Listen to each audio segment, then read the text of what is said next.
नमस्कार, मैं Divyanka Tripathi Dahiya crime petrol सतर्क की special series women against crime में आपका स्वागत करती हूँ। हमने अक्सर ये सुना है कि मानवीय सभ्यता औरतों के कंधे पर टिकी होती है। वो सिर्फ नई पीढ़ी को जन्म ही नहीं देती, बल्कि अच्छे संस्कारों से और गुणों से उनकी परवरिश भी करती है। ईंट पत्थर के एक मकान को अपनी ममता से वो घर बनाती है, परिवार सजाती है, अपने दिन खटाती है। उसके खून पसीने से सींचे हुए यही बेहतर परिवार एक बेहतर समाज बनाते हैं। पर यही समाज उसके साथ क्या करता है? उसे प्रताड़ित करता है। अपनी दखियानुसी सोच और अहंकार से उसे मारने तक पे उतारू हो जाता है। आज की कहानी भी एक ऐसी लड़की की है जिसने बदलते वक्त के साथ एक नई कोशिश की, लेकिन उसकी कोशिश का अंजाम क्या हुआ, आइए देखते हैं।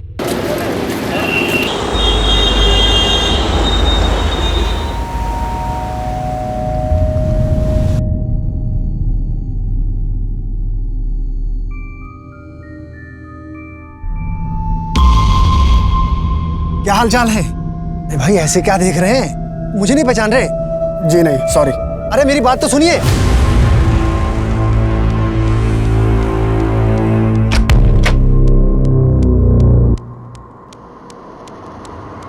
क्या हो गया?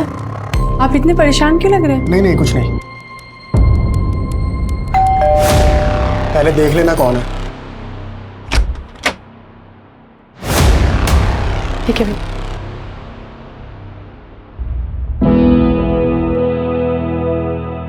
आप बताएंगे हुआ क्या है? अरे कुछ नहीं हुआ बाबा, तुम जाके खाने की तैयारी करो। सुनीता। हाँ जी। मुझे किसी काम से मुंबई जाना है, तुम फटाफट मेरा बैग तैयार कर दो। ठीक है।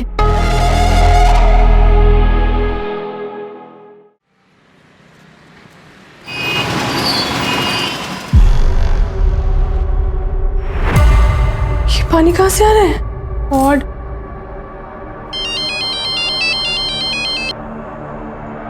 गुड मॉर्निंग भाभी जी। घर में ना पानी रिस रहा है, गंदा पानी। बस अभी हाजिर होता हूँ। अरे भाभी जी नमस्ते। कैसा फ्लैट दिया है आपने? यहाँ पे लीकेज हो रहा है। ये तो टाइल्स के अंदर का लीकेज है, बस अभी ठीक कर देते। हाँ नरेश भाई। हाँ राकेश जी, अरे अपने नालंदा में वो ग्राउंड फ्लोर में आपने फ्लैट दिया है ना, अरे वहाँ लीकेज का प्रॉब्लम हो रहा है यार, ठीक करा लूँ? एक मैसेज आ गया, वो नई पार्टी को फ्लैट दिखाना है ना, आता हूँ भाभी जी।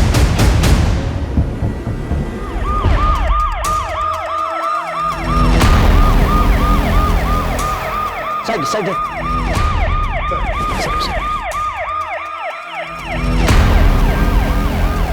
नमस्कार। तो पानी लीकेज हो रहा था, तो रिपेयर करने के लिए जब टाइल्स निकाल के ये लोग गड्ढा खोद रहे थे तो ये कंकाल मिले। सुनीता जी अपने हस्बैंड के साथ इस फ्लैट में रहती हैं। कब से रह रहे हैं आप लोग यहाँ? इसी महीने रहने आए। आपके हस्बैंड? मेरे हस्बैंड किसी काम से मुंबई गए। फॉरेंसिक वालों को बुलवाओ और इन कंकालों की पूरी जांच पड़ताल करवाओ और पंचनामा करके घर को सील करो। आपने घर किससे लिया था? सर ये फ्लैट मैंने ही किराए पे दिलवाया था, लेकिन इस सब के बारे में मुझे कुछ नहीं मालूम। तो मेरे कंकाल कहाँ से आए?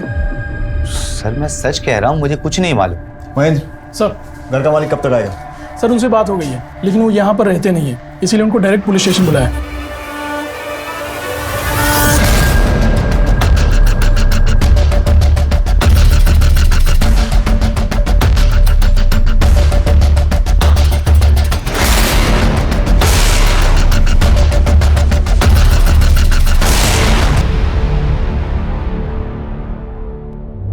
मेरी माँ का पता चला। हम कोशिश कर रहे हैं बेटा, पर जैसे कुछ पता चलेगा हम आपके मामा को इन्फॉर्म कर देंगे। और आपको पहले भी बोला था कि इस तरह से अकेले मत आया कीजिए, अगली बार जब भी आओगे अपने मामा को साथ लेके आओ। राकेश, चिंटू को उसे घर छोड़ दो। नहीं, प्लीज आप मेरी मम्मी को ढूंढ लीजिए, प्लीज, मुझे उनकी बहुत याद आती। हम कोशिश कर रहे हैं बेटा, अभी आप घर पे चलो। राकेश जी आपके घर में वो कंकाल कहाँ से है? मैं खुद हैरान हूँ सर, दरअसल मैं दूसरे एरिया में रहता हूँ। मतलब इस घर में आप कभी रहे ही नहीं? नहीं, जब नया मकान खरीदा था तब कुछ महीने रहा था, उसके बाद जॉइंट फैमिली थी, घर छोटा पड़ने लगा, उसके बाद हम बड़े घर में चले गए। तब से इस घर में किराएदारी रह रहे हैं। उन सारे किराएदारों के नाम और पते दे दीजिए। पुराने किराएदारों के नाम और नंबर कौन रखता है? अच्छा, जब आप उस घर में रह रहे थे तब किसी से कोई दुश्मनी या फिर कोई झगड़ा हुआ था? नहीं।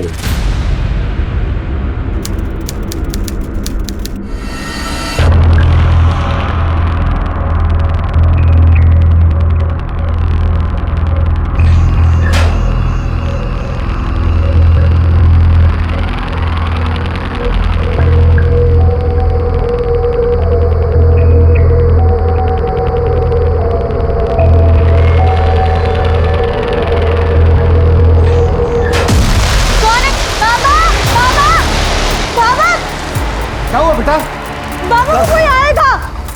कौन? चोर चोर चोर पकड़ो। कैसे लोग हैं ना बाबा, मंदिर में चोरी करने आ जाते हैं।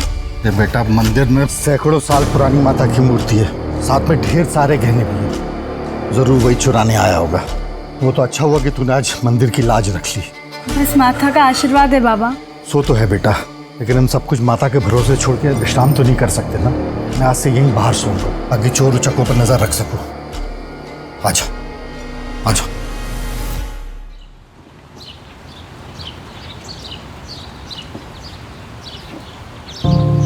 शहद, बेटा शहद देखा क्या? अरे बाबा ये क्या कर रहे हैं? पहले तो दूध से अभिषेक, फिर शहद और फिर जल से अभिषेक। बेटी उम्र हो चली है इसलिए कभी कभी भूल हो जाती है, लेकिन हाँ संतुष्टि एक बात की है कि मेरी बेटी के हाथों इस मंदिर की परंपरा, अनुष्ठान, शास्त्र विधि अनुसार बिना रोक टोक के चलता रहेगा। बेटी के हाथों में नहीं, मेरे बेटे के हाथों में। देखिए भाई साहब, ये जो धर्म कर्म की बातें होती है ना, ये बेटे के चौड़े कंधों पर ही टिकती हैं, बेटियों की नाजुक कलाइयों पर नहीं। भाई साहब, मुझे कल पता चला कि मंदिर में चोरी होते होते रह गई। अब देखिए, आपकी उम्र हो चली है, आपके कोई बेटा भी नहीं है, इसलिए मंदिर और यहाँ का विधि विधान मेरे बेटे को सौंप दीजिए। कल आपके और मेरे बाद मेरा बेटा ही तो इस सब का उत्तराधिकारी होगा। और बेटी? बेटी का कोई अधिकार नहीं। बाबा पुरोहित खानदान के बड़े बेटे हैं और उनकी बेटी होने के नाते मेरा अधिकार है इस मंदिर में पूजा करने का। मैं बनूंगी यहाँ की पुजारन। दिमाग खराब हो गया है तेरा? ये हमारी परंपराओं के विरुद्ध है। तो ये परंपराएं बदलनी होंगी। जब एक औरत को देवी बना के उसे पूजा जा सकता है, तो एक औरत पुरोहित बन के पूजा क्यों नहीं कर सकती? देखो रघु, ऐसा कहाँ लिखा है कि एक औरत मंदिर की पुजारी नहीं बन सकती? समाज में बदलाव आ रहा है, तो मंदिर में भी सही। जो भी हो, हमारे इस मंदिर में ये सब नहीं होगा।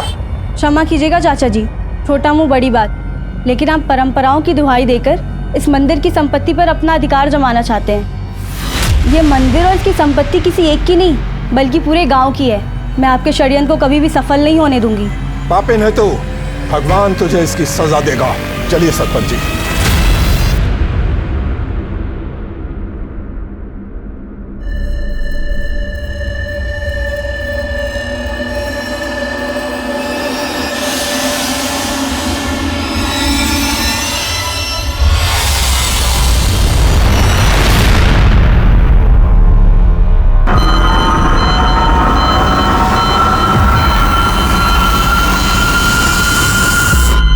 देखिए पुजारी जी, हम सभी पंचों ने मिलकर ये फैसला लिया है कि इस मंदिर की उत्तराधिकारी रचना ही होगी। बड़ी खुशी की बात है। यशस्वी भव। बेटा ये बालों में क्या लगाया है? अरे ये तो जटा है। जटा? पता नहीं बाबा, कब से तेल लगा के सुलझा रही हूँ, पर ये सुलझ ही नहीं रही है। और ये सुलझेगी भी नहीं। ये जटा है, जटा देवी माता का संकेत है। संकेत? कैसा संकेत? भाई साहब, इतने भोले भी मत बनिए। बालों में जटा होने का मतलब होता है कि देवी ने संकेत दिया है कि ये लड़की देवी के मंदिर में दासी और सेविका बनकर रहेगी, पुजारन बनकर नहीं। नहीं नहीं, किसी ने जानबूझ के कुछ लगा दिया होगा। कल तो बालों में कोई जटा नहीं थी। देखो सरपंच जी, भाई साहब ने तो देवी के संकेत को मानने से मना कर दिया। अगर आप भी देवी के संकेत को मानने से मना कर देंगे तो जानते हैं क्या होगा? प्रलय हो जाएगी गांव में, देवी का कोप हो जाएगा, खेत खलियान जल जाएंगे, नदी नाले सूख जाएंगे, सब कुछ नष्ट हो जाएगा देवी के श्राप से। आप सही कह रहे हैं। सुना भाई साहब, अब अगली पूर्णमासी के दिन आपको अपनी बेटी का इस गांव के मंदिर को दान करना होगा। ये सब अंधविश्वास है सरपंच जी। सरपंच जी, आप ही न्याय कीजिए। पुजारी जी, अब रचना को इस मंदिर की सेविका और इस गांव की दासी बनकर ही रहना होगा। यही हमारा फैसला है। सरपंच साहब, सरपंच साहब, सरपंच साहब सुनिए।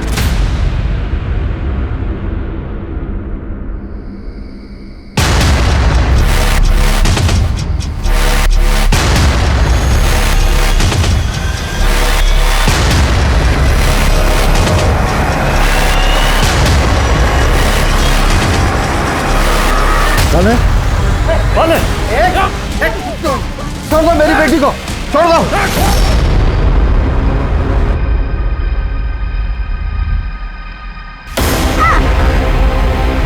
अरे आराम से, इतनी भी ओवर एक्टिंग मत करो। लेकिन आप लोगों का बहुत धन्यवाद, आप लोग सुनील के सच्चे दोस्त हो। कौन सुनील? कैसा सुनील? उसे तो काट के फेंक दिया। क्या? सुनील को मार दिया?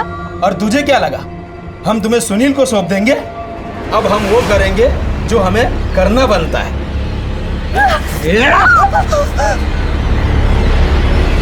तुझे तो पूरे गांव के सेवा से बचा लिया, शुक्र है। और हमारी सेवा तो बनती है ना। इसमें तो जाने दो। नहीं नहीं। हाँ ताई मलाई का भला छोड़ता है कोई?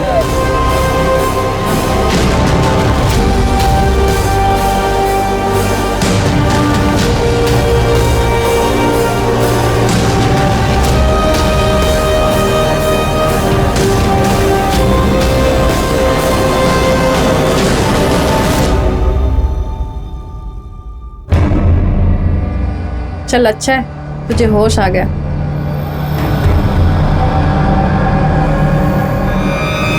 मंदिर की पुजारन बनने के सपने देखने वाली रचना को षड्यंत्रकारियों ने ऐसी जगह पहुंचाया था जहां औरत को इंसान नहीं, भोगने वाली वस्तु माना जाता है। क्या उसके संघर्षों का अंत हो चुका था या एक नए संघर्ष की शुरुआत हुई थी?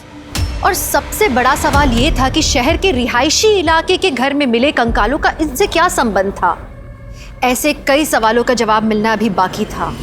सर ये वही कॉन्ट्रैक्टर हैं जो उस फ्लैट में काम कर रहे थे। मुझे नरेश ने बहुत मारा था, ये देखिए। क्यों?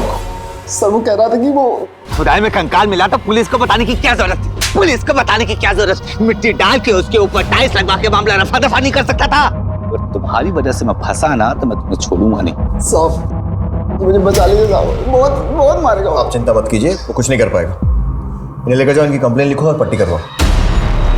ये नरेश हमसे कंकाल की बात क्यों छुपाना चाहता है? उस मकान का मालिक राकेश, दोबारा बुलाओ उसे। राकेश जी, पिछली बार की खातिरदारी याद होगी आपको? एक सवाल पूछना रह गया था। नरेश के बारे में क्या जानते हो?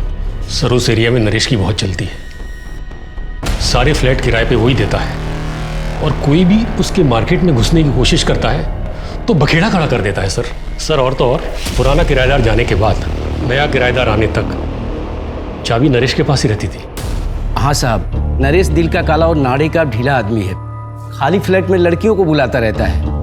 दबंग है, इसलिए उसे कोई कुछ बोलता ही नहीं। कब से काम कर रहे हो यहाँ? साहब 4-5 साल हो गए। कुछ और पता चले तो बताना। जी साहब। सुनिए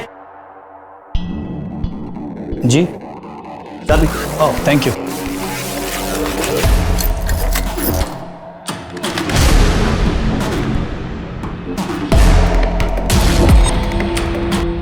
सर मेरी मम्मी का कुछ पता चला? बेटा हम कोशिश कर रहे हैं ना, और जैसे कुछ पता चलेगा हम आपके मामा को इन्फॉर्म कर देंगे। चलो भी आप घर जाओ।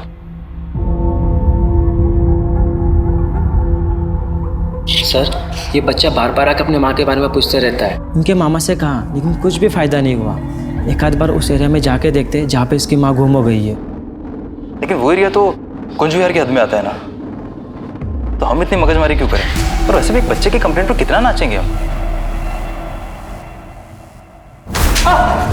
नहीं सर, नहीं सर। कंकाल की बात क्यों छुपाना चाह रहा था? बोल। नहीं सर, ऐसा कुछ नहीं है सर। तो फिर कॉन्ट्रैक्टर को क्यों मारा? बोल। सर वो मेरा धंधा खराब कर रहा था, उसकी वजह से उस फ्लैट में तो क्या पूरी बिल्डिंग में कोई किराए के लिए तैयार नहीं हो रहा था। तो तेरे लिए तो अच्छा ही था ना, और लड़कियां लेकर जाता वहाँ, जैसे उस ग्राउंड फ्लोर फ्लैट में लेकर जाता था। बता किस किस लड़की को वहाँ मार के दफनाया? बोल। नहीं सर, मैं मानता हूँ कि मैं वहाँ लड़कियों को लेकर जाता था, लेकिन मैंने किसी को मारा नहीं सर। मैं तो वहाँ थोड़े समय के लिए जाता था। तो वहाँ जितने भी लोग लंबे समय के लिए रहते थे, मुझे उनकी पूरी डिटेल्स चाहिए। सब मुँह ज़बानी तो याद नहीं है, ऑफिस के रिकॉर्ड में सब लिखा है। इसके साथ इसके ऑफिस जाओ और पूरी लिस्ट लेकर आओ। चलो। अभी का किराएदार मुंबई से कब आ रहा है पता करो। साहब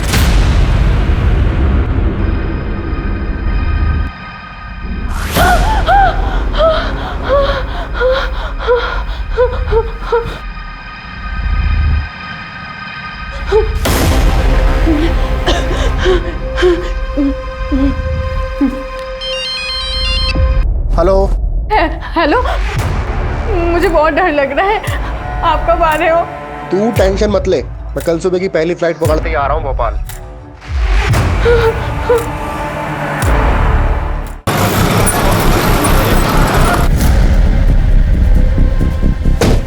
सर, नरेश से किराएदारों की सारी डिटेल्स मिल गई है। उस फ्लैट में गौरव व सुनीता से पहले पंकज अपनी बीवी बच्चों के साथ रहता था, लेकिन इसी साल अचानक वो फ्लैट छोड़ के चला गया। सर, पंकज ने ये फ्लैट 2015 में लिया, उससे पहले वहाँ परेश शाह रहते थे। सर, मैं व्यापारी आदमी हूँ, मुझे नहीं पता मेरा इन कंकालों से क्या वास्ता। वास्ता हो भी सकता है, आपकी किसी से दुश्मनी रही हो या फिर किसी से झगड़ा हुआ हो और गुस्से में आपने उन्हें मार के दफना दिया हो और फिर घर और शहर छोड़कर चले गए। सर, मैं काम काजी आदमी हूँ, आपने मुझे बुलाया तो इसलिए मैं आपसे मिलने चला आया। अगर आप इस तरह से मुझ पर झूठे आरोप लगाएंगे तो आज के बाद आप मुझसे नहीं मेरे वकील से बात करेंगे। नमस्कार। सर, एटीट्यूड देखा आपने, बात कैसे कर रहा था? घाट घाट का पानी पियो आदमी लगता है संदीप। अच्छा, तो उस दूसरे किराएदार के बारे में क्या कह रहे थे जो अचानक गायब हो गया? सर, मैंने कांटेक्ट करने की कोशिश तो की थी लेकिन नहीं हो पाया। उस इलाके में अपना एक खबरी है नथु, उससे कुछ ना कुछ जरूर मालूम होगा, उससे पता करो। महेंद्र, चाबी। एक मिनट। नालंदा विहार सोसाइटी में जब हम पूछताछ कर रहे थे तो एक आदमी मुझे देखकर इतना घबरा गया था कि बाइक में अपनी चाबी छोड़कर जाने लगा था। मुझे लग रहा उस आदमी से मैं पहले कभी मिला हूं किसी केस के सिलसिले में। पता करो वो आदमी कौन था। अरे परेश भाई, और क्या हाल है? अरे सुनिए तो सही। सर, मुझे आपसे कुछ बात करनी है।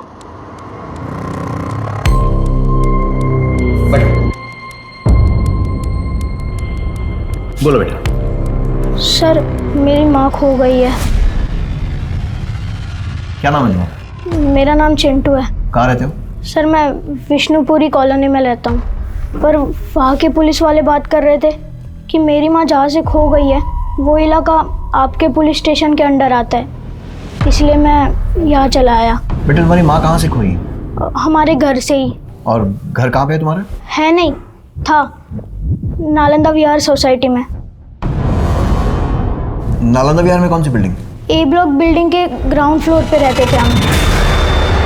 बेटा, तुम्हारे पापा का नाम क्या है? पंकज। और मम्मी का नाम पूजा।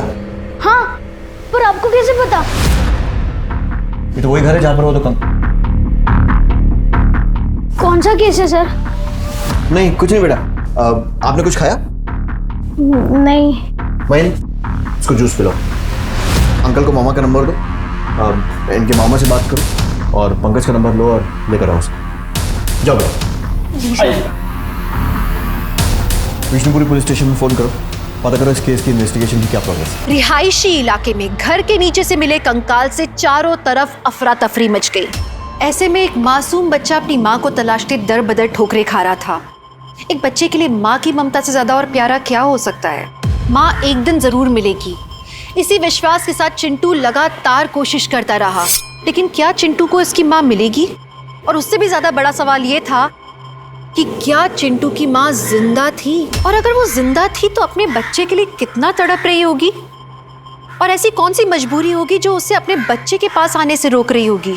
क्या पुलिस बेटे को अपनी माँ से मिलवा पाएंगे?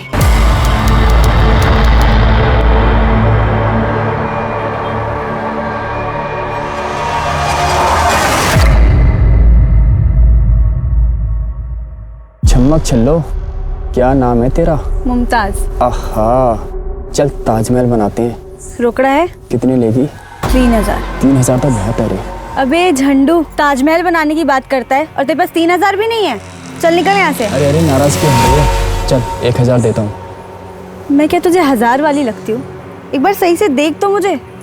3000 लेती हूँ लेकिन मजा 30,000 का देती हूँ। तो 1000 लेके 10,000 का मजा देना, मुझे चलेगा। अबे झुमरू, निकल यहाँ से। बड़ा आया, 1000 रुपए में ताजमहल बनाएगा। जा यहाँ से।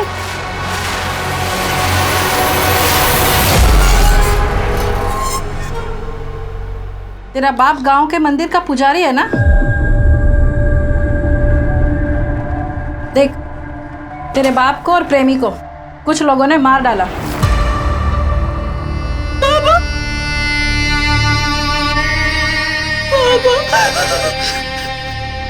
देख, तेरे जैसी अनाथ नौजवान लड़की को दुनिया वाले नोच खाएंगे। खुद से धंधे पे बैठ जा और रुआब से कमा और मर्दों को अपनी उंगली पे नचा।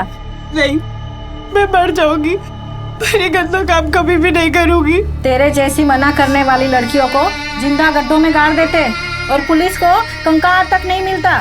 सोच ले।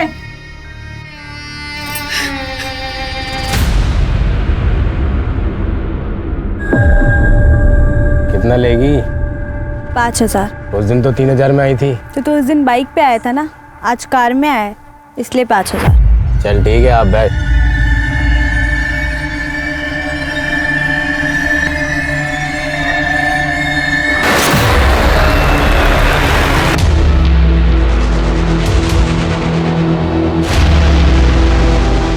कितना छापा? 5,000 पे गई थी, लेकिन इतना खुश कर दिया कि 7,000 ले आई। ए जुग जुग जियो मेरी बच्ची, बड़ा अच्छा हुनर पाया है तूने।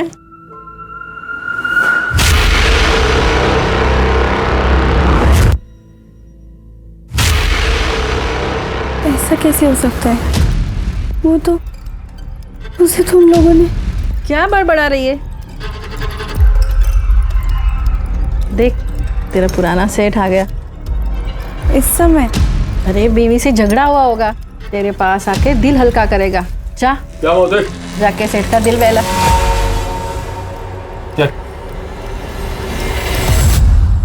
अगर किसी की पत्नी गायब हो जाती है, गुम हो जाती है, तो जमीन आसमान एक कर देता है। पर तुमने तो कोई खास खोजबीन भी नहीं की अपनी पत्नी की। सर अब क्या बताऊं, मेरी पत्नी खोई नहीं है, वो किसी के साथ भाग गई है सर। ये क्या हो रहा है?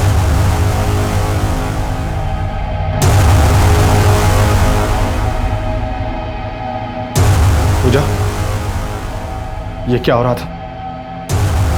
पूजा, पूजा गलत है ये। तुम मेरी बीवी हो, मेरे बच्चे की माँ हो। बस मामा और नहीं, मुझे बहुत नींद आ रही है, मैं सोने जा रहा हूँ। गुड नाइट पापा, गुड नाइट मामा। तुम भी खा लो। पूजा, जो कुछ भी हुआ है मैं उसे भूलने के लिए तैयार हूं, बस तुम अजय से मिलना जुलना बंद कर दो। पूजा, मैं तुमसे बात कर रहा हूं, तुम देखो, हम लोग एक नई शुरुआत करते हैं, दूसरे शहर में जाकर रहते हैं। पूजा, मैंने उन्हें समझाने की बहुत कोशिश की, लेकिन वो नहीं मानी।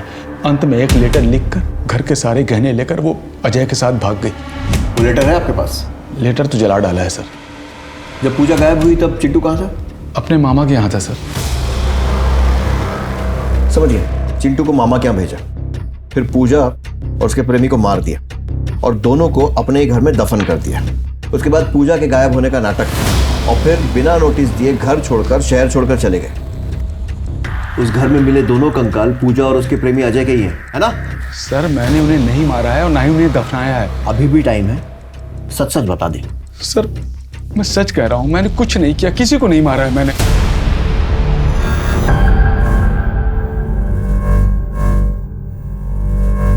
लगता है इन्हें किसी बात का गहरा सदमा लगा है।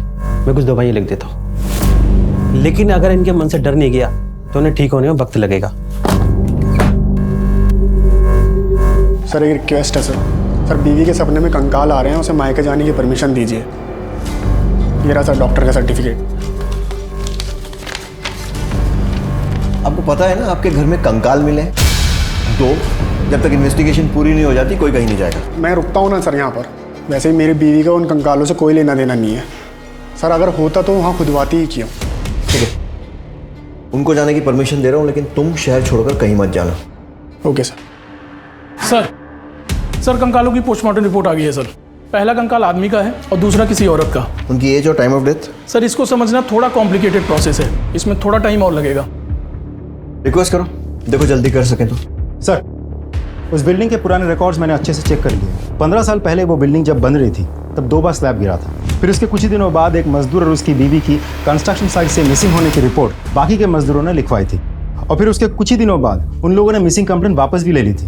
ये सब जानने के बाद उस समय के पीआई को जब शक हुआ और उन्होंने इन्वेस्टिगेट करना शुरू किया तो पता चला कि बिल्डर ने जबरदस्ती मजदूरों को मिसिंग रिपोर्ट वापस देने के लिए मजबूर किया था। 2 बार बिल्डिंग का स्लैब गिरा और उसके बाद 2 मजदूर, एक आदमी एक औरत गायब हो गए। कहीं ऐसा तो नहीं है कि किसी अंधविश्वास के कारण बिल्डर ने कुछ बली वली वाला कांड किया हो?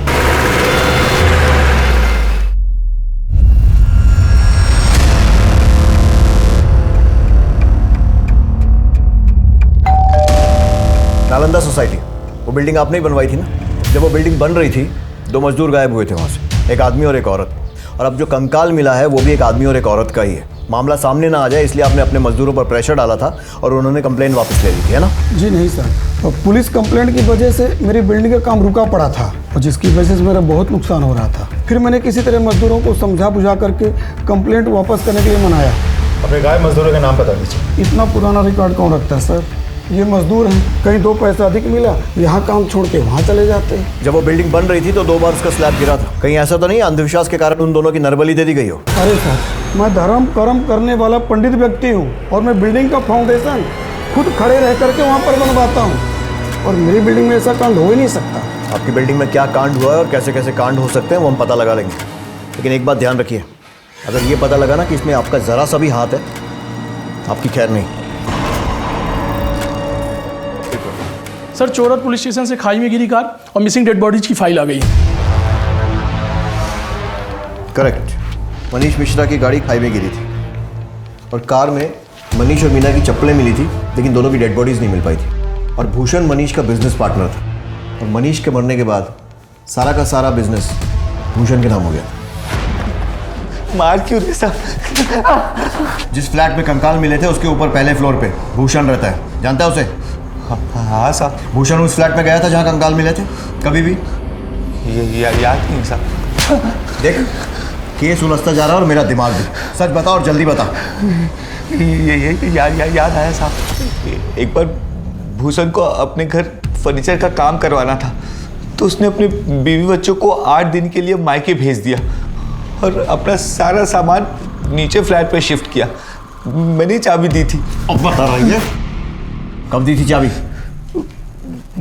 परेश जी के फ्लैट छोड़ने के बाद और पंकज जी के फ्लैट लेने से पहले। परेश ने नवंबर 2014 में फ्लैट छोड़ा था और पंकज ने जनवरी 15 में फ्लैट लिया था, तो दिसंबर 2014 में फ्लैट खाली था, तब दी थी चाबी? हाँ साहब।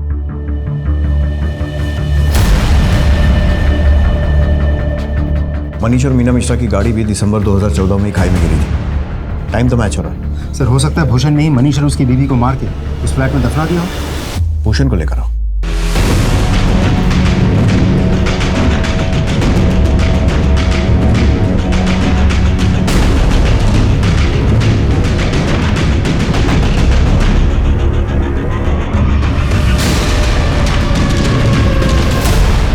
सर, भूषण बिना किसी को कुछ कहे गायब हो गया। उसका फोन भी स्विच ऑफ आ रहा है। कि भूषण उन कंकालों के बारे में कुछ ना कुछ तो जरूर जानता है। अपने सारे खबरियों को एक्टिवेट करो और सारी पुलिस थानों में उसकी फोटो भेजो और उसका मोबाइल भी सर्वेलेंस पे डालो। सर। हेलो, जय हिंद सर, आपके एरिया पे बाईपास रोड पर एक डेड बॉडी मिली है। क्या?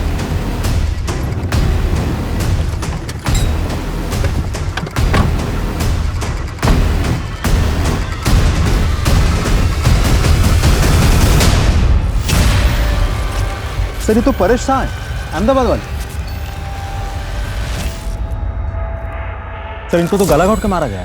सर, ये तो वही हैं जो उस कंकाल वाले फ्लैट में किराएदार थे। लेकिन परेश तो उसी दिन अहमदाबाद वापस जाने वाला था। अगर वो अहमदाबाद नहीं गया तो शायद किसी होटल में रुका होगा। सारे होटल्स में चेक करो, कुछ ना कुछ क्लू जरूर मिलेगा। बॉडी का पंचनामा करके पोस्टमार्टम के लिए भिजवाओ और परेश के call detail records निकलवाओ।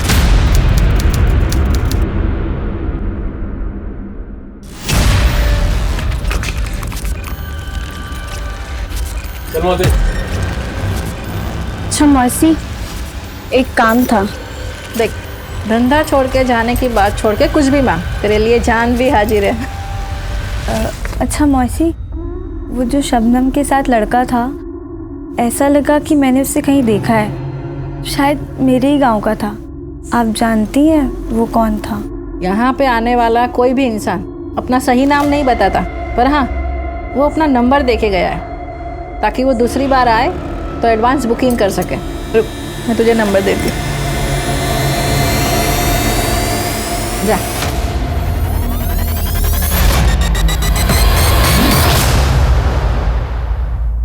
Hello Sunil. रचना। सुनील तुम जिंदा हो? मुझे लगा तुम्हें तो डकैतों ने। मुझे तुम्हारे प्यार और दुआओं ने बचा लिया रचना। तुम कहाँ हो सुनील? मैं तुमसे मिलना चाहती हूँ। मैं भी तुमसे मिलना चाहता हूँ, तुम जल्दी आ जाओ, मैं तुम्हें अभी एड्रेस मैसेज कर रहा हूँ।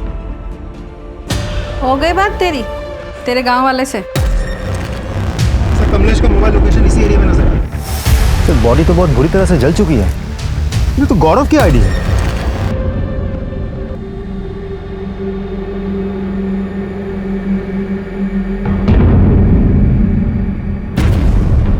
अरे रचना, कहाँ जा रही है तू? प्लीज मुझे जाने दीजिए। मालकिन को क्या जवाब दूंगा? क्या छिपा रही है? नहीं। क्या छिपा रही है?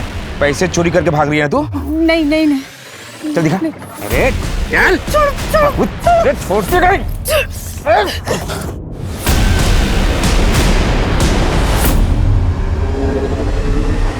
ये चोरी करके भाग रही है।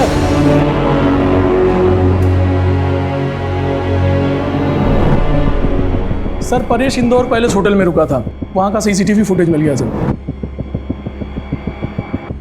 परेश इस आदमी के साथ बाहर निकला और उसके बाद परेश का मर्डर हो गया।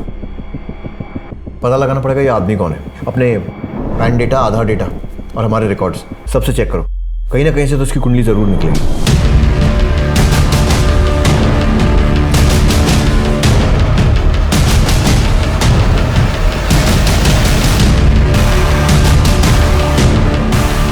इसे पहचानते हो? हाँ सर, ये तो कमलेश है। कहाँ रहता है ये कमलेश? यही पुरानी मंदिर के पीछे वाली गली में।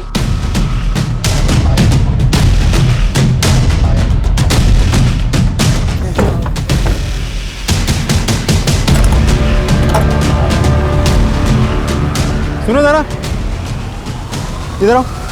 जी, कमलेश इधर रहता है? हाँ। घर पे तो ताला लगा हुआ है, कहाँ गया वो? नहीं पता। नंबर है उसका? हाँ सर। नंबर ले लो। Okay sir.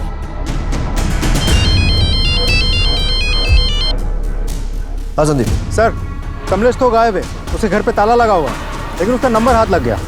उसका फोन सर्वेलेंस पे डालो और ट्रैक करने की कोशिश करो। सर। हाँ संदीप। कमलेश का नंबर ट्रैकिंग पे डाल दिया है। कंट्रोल रूम बहुत जल्द उसका लाइव लोकेशन हमें अपडेट करेगा। काफी टाइम लग रहा है। लेकिन सर भूषण को ट्रैक कर लिया है, हमारी टीम उसे पकड़ के लेके आती होगी। बिना किसी को बताया गायब? किस बात का डर था? हमारी पूछताछ का?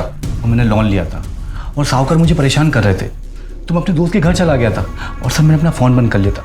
मैंने सोचा सर सब कुछ ठीक होगा और पैसों की जुगाड़ होगी तो मैं वापस आ जाऊंगा। दिसंबर 2014 में तेरे पार्टनर मनीष की गाड़ी खाई में गिरी, लेकिन उसकी और उसकी बीवी की डेड बॉडी नहीं मिली, सिर्फ कार मिली। और दिसंबर 2014 में ही तूने अपने बीवी बच्चों को बाहर भेजकर फर्नीचर बनाने के बहाने अपना सारा सामान नीचे वाले फ्लैट में शिफ्ट किया। तूने मनीष और मीना को मारा और उसके बाद उन्हें उस फ्लैट में दफनाया। देखिए सर, मैं आपसे बोल चुका हूँ ना मैंने मनीष को मारा और ना ही मैंने मीना को मारा सर। सर मेरी बात सुनिए सर, एक बात बताइए, मैं आपसे क्यों झूठ बोलूंगा? सर मैं सच बोल रहा हूँ, मैंने मनीष मीना को नहीं मारा और ना ही मैंने उस फ्लैट में उनको दफनाया। मेरी बात पे यकीन कीजिए सर प्लीज। सर कमलेश का नंबर ट्रैक हो गया।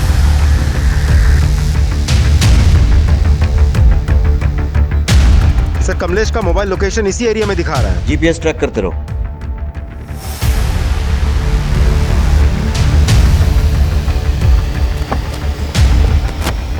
सर लोकेशन तो यहीं कहीं दिखा रहा है। आसपास तलाशी लो। एक काम करो, इसका नंबर डायल करो। सर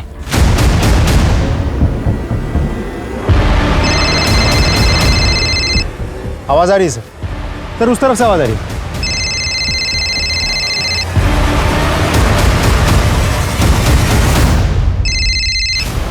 बॉडी तो बहुत बुरी तरह से जल चुकी है। सर ये फोन। Sir ID. ये तो गौरव की आईडी है। फोन कमलेश का और आईडी गौरव की। आसपास देखो और कुछ मिलता है क्या? पंचनामा करके बॉडी को पोस्टमार्टम के लिए भेजो। उसकी वाइफ को इन्फॉर्म करो। गौरव को कौन मार सकता है और क्यों? सर गौरव के घर से मिले कंकालों के साथ इस मर्डर का कोई कनेक्शन तो नहीं है। और कमलेश का फोन गौरव की बॉडी के पास मिलना, यही कमलेश परेश के साथ होटल में दिखाई दिया था। इसके बाद परेश का मर्डर हो गया था। पता लगाना पड़ेगा ये कमलेश है कौन, और ये भी कि इन तीनों को मारने वाले अलग अलग लोग हैं या फिर ये तीनों केस एक दूसरे से जुड़े हैं और हत्यारा कोई एक ही है। सर हो सकता है गौरव और कमलेश की लाइफ से हमें कोई सुराग मिल जाए। इन दोनों के फोटो सारे पुलिस स्टेशन में सर्कुलेट करवाओ और डिटेल्स निकालो। पहले परेश और उसके बाद गौरव की हत्या ने एक नया सवाल खड़ा कर दिया था कि क्या कंकालों से जुड़ा कोई शख्स इन दोनों की हत्या का जिम्मेदार है, और अगर है तो उसकी वजह क्या है। गौरव की किसी से कोई दुश्मनी थी या फिर किसी ने कोई धमकी वगैरह दी हो?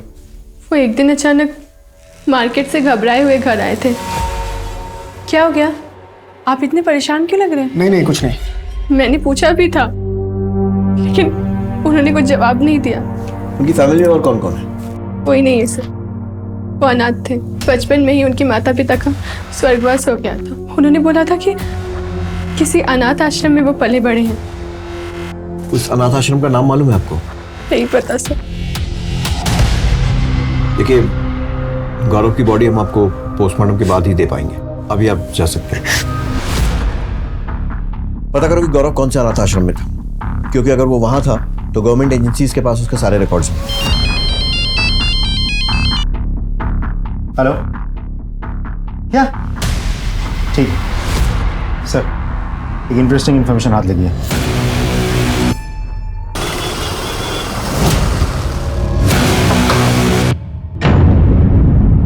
जी बोलिए। माँ,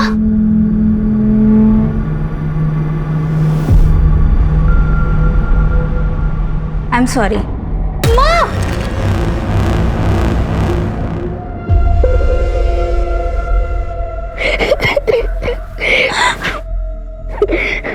घर चलो माँ, घर चलो। नहीं बेटा, मैं नहीं आ सकती। क्यों माँ, क्यों नहीं आ सकती आप घर? बेटा, तेरे पापा। देखिए, दूसरों के पर्सनल मामलों में दखल देना हमारा काम नहीं है, लेकिन फिर भी एक सलाह है, जो भी फैसला लें सोच समझ कर लें।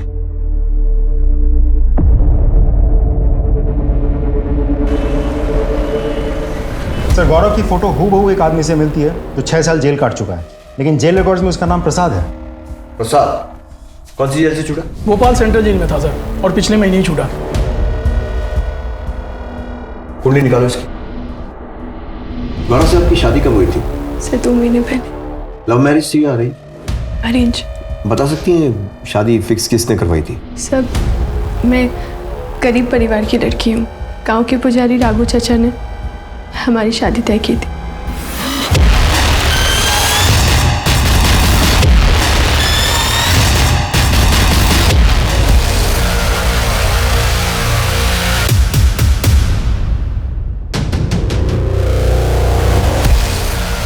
चलिए चलिए चल शुरू हो जाए। बताता हूँ सर, बताता हूँ मैं। सर, मेरे और मेरे पिता की मंदिर की संपत्ति पर काफ़ी सालों से नज़र थी। मेरे ताऊ और उनकी बेटी हमारे रास्ते का रोड़ा बनी हुई थी। रचना को ठिकाने का लगाने के लिए मेरे पिता ने उसके बालों में जटा बनाई और मंदिर की पुजारन न बनने के बजाय उसे दासी बनने पर मजबूर किया। रचना अपने प्रेमी सुनील के साथ डकैतों का बहाना करके गांव से भाग जाना चाहती थी। वो सुनील मेरा पालतू था, उसने मुझे पूरा प्लान बता दिया। फिर मैंने नहले पे दहला फेंका सर। मैंने तो मंदिर पे अपना अधिकार बना लिया। इसके एवज में सुनील ने मुझसे मंदिर की मूर्ति मांगी। मैंने सोचा कि ये पीतल की पुरानी मूर्ति में रखा ही क्या है, और मैंने दे दी उसको। फिर एक दिन मुझे सुनील का फ़ोन आया और उसने मुझे बताया कि रचना जिंदा है, और तब तक मुझे पता चल चुका था कि मूर्ति बहुत कीमती है। मैंने सोचा कि शहर जाके रचना को ख़त्म भी कर दूंगा और सुनील से अपनी मूर्ति भी वापस ले लूँगा। वहाँ शहर में सुनील परेश शाह के घर में नौकर था। घर में कोई नहीं था और वहाँ पे टाइल्स का काम चल रहा था, और सुनील ने रचना को फ़ोन करके बुलाया और मुझे सौंप दिया।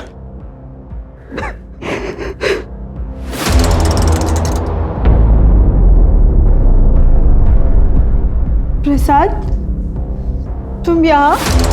तुझे अपने रास्ते से हटाने का अधूरा काम पूरा करने आया हूँ। तुमने इसे यहाँ बुलाया जिससे मैंने इतना प्यार किया? मुझे तुम्हारी शक्ल भी नहीं देखनी है। तुझे इतनी आसानी से नहीं छोड़ूंगा। जहाँ तेरे बाप को भेजा, आज तुझे वहीं भेज रहा हूँ। वो मुकर गया। उसने वो मूर्ति वहीं कहीं फ्लैट में दफनाई है। सर, जब मैंने ज़्यादा जोर डाला तो वो कहने लगा सर मेरे पूरे षड्यंत्र का पर्दाफाश कर देगा। मैं सर गुस्से में तिल मिला गया और मैंने सुनील को भी वहीं मार दिया। सुनील का इस तरह गायब हो जाना शक के घेरे में आ सकता था, तो मैंने परेश शाह के लौटने का इंतज़ार किया और उससे मिला। उसको ये बोला कि मैं सुनील का बड़ा भाई हूँ और सुनील बहुत ज़्यादा बीमार हो गया तो मैं उसे गांव ले जाने के लिए वापस आया हूँ। मैं वहाँ से तुरंत निकल गया, ये सोच के गया कि इस घर को या तो मैं किराए पे लूँगा या फिर खरीद लूँगा, जिससे कि मूर्ति मेरे हाथ में आ जाए। परेश और कमलेश को कैसे मारा? सर सुनील ने मुझे बताया था कि उसका मालिक परेश शाह हर साल 2 बार तीर्थ यात्रा पर जाता है, तो सर उसकी गैर मौजूदगी में मैं चोरी छुपे उसके फ्लैट में घुसा और मूर्ति खोजने लगा। कौन है? सर जब रात को मैं मूर्ति खोज रहा था तो कमलेश जो वहाँ पहले वॉचमैन था उसने मुझे देख लिया। सर मैंने उससे बहुत मिन्नतें की, उसे पैसे देने की कोशिश की और वो सर मान गया। उसने मुझसे पैसे लिए और चुप रहने का वादा किया। मुझे मूर्ति पाने का बहुत जुनून था सर, मुझे वो मूर्ति चाहिए थी।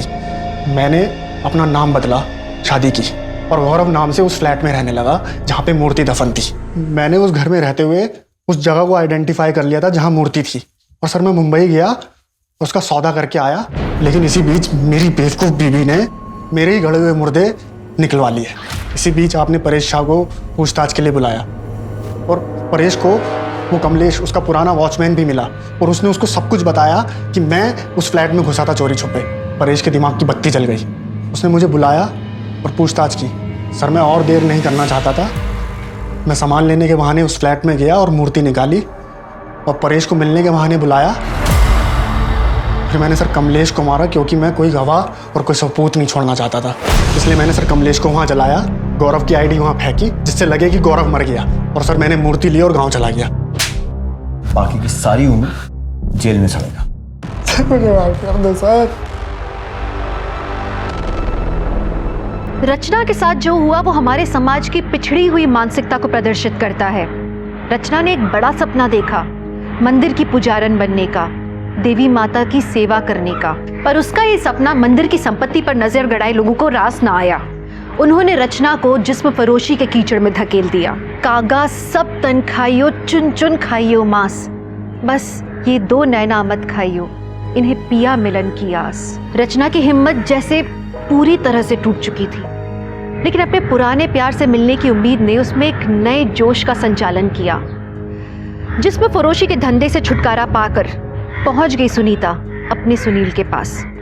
लेकिन प्यार के नाम पर उसे सुनील से क्या मिला? सिर्फ धोखा। सोचिए, अगर रचना और उसके पिता सतर्क होते तो उसके चाचा और चचेरे भाई मंदिर को हथियाने में कभी सफल नहीं हो पाते। उनका व्यवहार दस्तक था आने वाले संकट का। रचना अगर आंख मूंद कर सुनील से प्यार न करती तो उसे कभी धोखा नहीं मिलता। वहीं परेश को भी खतरे की दस्तक मिली थी जब उन्हें कमलेश ने गौरव के बारे में बताया था। अगर वो लालच न करके सीधे पुलिस के पास जाते तो आज वो जिंदा होते।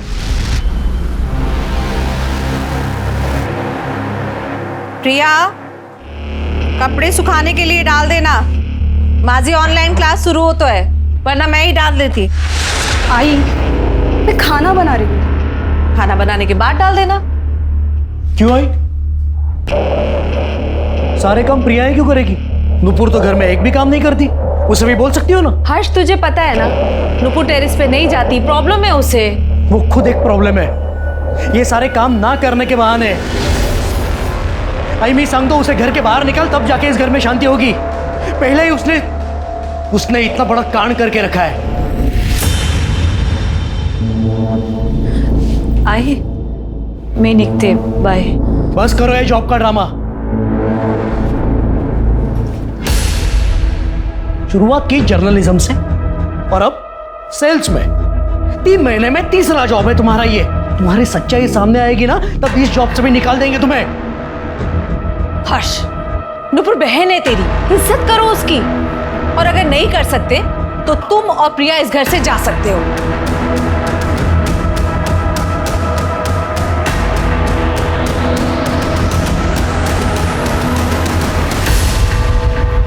यस मिस्टर मेहता, हाँ देख रहा हूँ। प्रशांत सर। हाँ जी जी जी करता हूँ भैया। हाँ नुपुर। सर, ये लास्ट 3 मंथ्स की सेल्स रिपोर्ट है, आप चेक कर लीजिए। सब ब्रांचेस किए? हाँ सर, इसमें ग्रॉस और नेट दोनों फिगर्स कंपाइल है।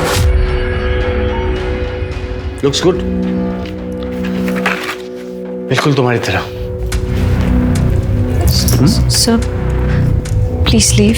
रूफटॉप कर दिए। Lunch date?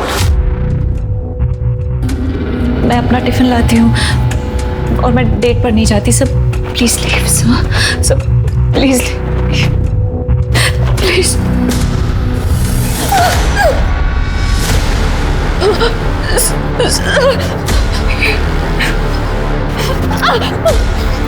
अपने बॉस को मना कर दिया तो एक कंप्लेन और जॉब नहीं समझो।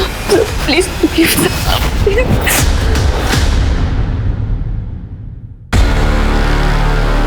देखिए अनुपुर, आजकल तो सभी रेटिंग पे जाते हैं, एक बार वापस सोच ले। यार हेमा, आजकल कोई प्यार से बात भी करता है ना तो डर लगता है मुझे। एक तो ये प्रशांत सर, जब से जॉब ज्वाइन की है मैंने तब से पीछे ही पड़ गए हैं मेरे। मुझे तो लगता है ये जॉब भी छोड़नी पड़ेगी। यार देख, तूने उन्हें प्यार से मना कर दिया है ना, अगर वो परेशान करेंगे तो हम कंप्लेंट कर देंगे। जॉब क्यों छोड़नी है तुझे? कंप्लेंट? यार तुझे अच्छे से पता है ना कंप्लेंट्स का होता क्या है। यार it is so unfair Nupur, तुम्हारी पास्ट की लाइफ की वजह से ना ही तुम अपना प्रेजेंट जी पा रही हो ना ही फ्यूचर की सोच रही हो। आई होप कि तू अपने पास्ट ट्रॉमा से जल्दी बाहर आ जाए और अपनी आगे की लाइफ एंजॉय करे। ऑटो नुपुर चलो, मैं ड्रॉप कर देता हूँ। नहीं सर, मैं चली जाऊंगी। Nupur I love you. Sir? हाँ देखो, मैं तुम्हारे साथ कोई टाइम पास नहीं कर रहा हूँ, and if all goes well मैं तुमसे शादी करना चाहता हूँ। Thank you sir. I mean आप बहुत अच्छे हैं सर, लेकिन मैं आपसे शादी नहीं कर सकती। सॉरी। क्यों नहीं कर सकते? हाँ कोई बॉयफ्रेंड है बॉयफ्रेंड? मैं नहीं कर सकती आपसे शादी, नहीं कर सकती। देखो सुनो, तुम्हारी एक ना तुम्हारी जिंदगी बर्बाद कर सकती है, बता रहा हूँ मैं। धमकी दे रहे हो ना सर आप मुझे? But I know my rights sir. अगर एक कंप्लेंट कर दी ना तो आपका करियर बर्बाद हो सकता है। नरेश पाटिल, फिर पहले ना हम क्लोज रिलेटिव्स की लिस्ट बना लेते हैं शादी के लिए, उसके बाद इन लोगों को। हाँ पहले आप ठीक है ठीक है। किसकी शादी? तेरी शादी। और किसकी शादी? बहुत अच्छा रिश्ता आया है तेरे लिए नुपुर। आई, तुझे तो अच्छे से पता है ना मेरी हालत क्या है, फिर भी तू शादी की बात कर रही है। कि पहले एक बार लड़के का नाम तो सुन ले, इंस्पेक्टर दिनेश जाधव। क्या? नुपुर शादी करना चाहता हूँ इसलिए तो रिश्ता भेजा है। पर दिनेश, नुपुर मैंने सब अच्छे से सोच समझ कर ही डिसाइड किया है। तुम मेरे बैकग्राउंड के बारे में अच्छे से जानते हो कि मेरे साथ क्या क्या हुआ है, उसके बाद भी क्यों? उसके बाद ही तो मैंने जाना है नुपुर कि तुम और मैं एक दूसरे के लिए कितने परफेक्ट हैं। नुपुर मैं 4-5 महीने तुम्हारे साथ रहा, तब मैंने जाना कि तुम कितने खूबसूरत इंसान हो। देखो तुम्हारे पास्ट के बारे में मैं सब जानता हूँ, उसे मैं बदल तो सकता नहीं, लेकिन फ्यूचर में मैं तुम्हें अपनी लाइफ पार्टनर के रूप में देखता हूँ। दिनेश पर शादी? नुपुर मैं बस तुमसे शादी करना चाहता हूँ। अब वो शादी बड़े हॉल में हो या कोर्ट में हो मुझे फ़र्क नहीं पड़ता। नुपुर बस तुम हाँ कह दो, बाकी मैं हूँ ना, सब संभाल लूँ। दिनेश पर क्या तुम श्योर हो मुझसे शादी के लिए? क्योंकि मैं एक और झटका बर्दाश्त नहीं कर पाऊंगी। हाँ नुपुर मैं श्योर हूँ।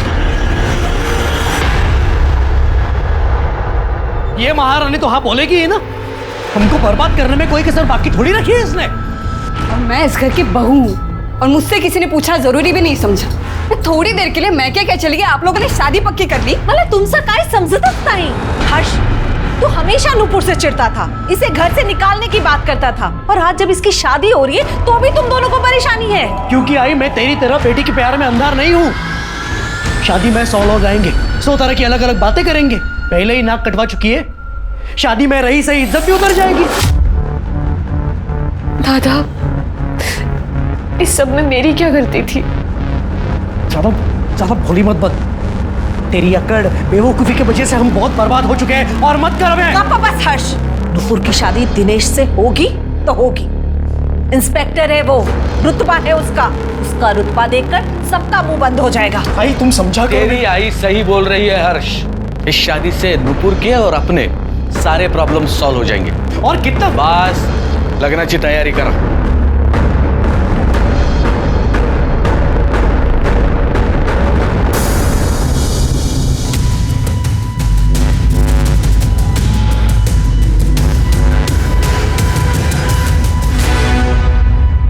हाँ, मेरा तो हो गया, अभी लास्ट बाइट तुम खाओगे। अरे ऐसे कैसे, ये भी तुम ही खाओगे?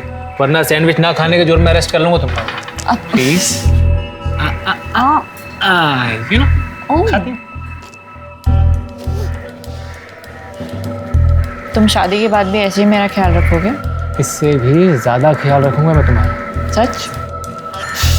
अच्छा अनुपुर, शादी से याद आया, देखो हम तो चाहते थे कि हमारी शादी सिंपल तरीके से हो, पर आई चाहती है कि हमारी शादी बहुत धूमधाम से हो। मैं समझ सकती हूँ दिनेश, आई की भी तो कुछ इच्छाएं होंगी, अब मेरे लिए उनकी इच्छा क्यों मारना? थैंक गॉड नुपुर कि तुम सब समझती हो। तो फिर तुम अपनी आई और बाबा से बात करना कि वो सभी विधि विधान और सामान तैयार रखें। सामान मतलब? क्या? कार और 15 लाख? ए तू उसे जाके बता तू कहीं की राजकुमारी नहीं है। आई मैं तुला सांगतो ये शादी में कुछ तो लोचा है। हर्ष, इतना पारा चढ़ाने की कोई जरूरत नहीं है। शादी में ये सब होता है, देना पड़ता है। नहीं आई, कुछ भी देने की जरूरत नहीं है। तूने ही तो सिखाया है ना, दहेज लेना देना दोनों गलत है। हाँ आई, हमारी शादी में प्रिया के घर वालों से कुछ नहीं लिया हमने, बल्कि शादी का खर्चा डिवाइड किया। तो अब क्यों? क्योंकि नुपुर को इस शादी की बहुत जरूरत है। दिनेश के अलावा कोई इससे शादी नहीं करेगा। दहेज का पैसा कहाँ से लाओगे आप? मैं अपनी एफडी तोड़ दूंगी और पीएफ के लिए भी बात करती हूँ। आई तू समझ। आई बाबा बाबा बोलते क्यों नहीं? सारा पैसा इस पे खर्च कर देगी ये।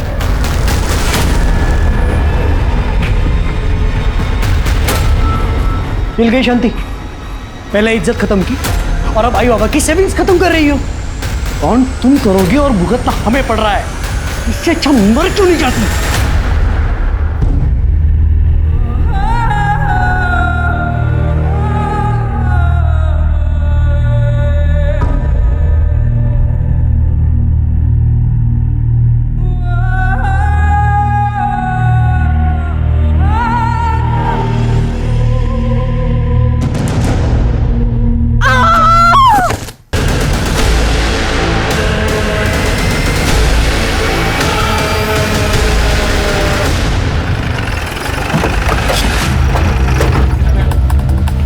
साइड हो जा।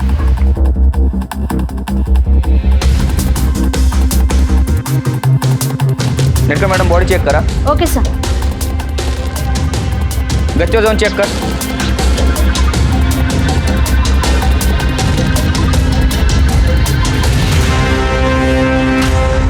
अरे क्या हुआ यहाँ? किसी ने कुछ देखा? हाँ साहब, हमने देखा।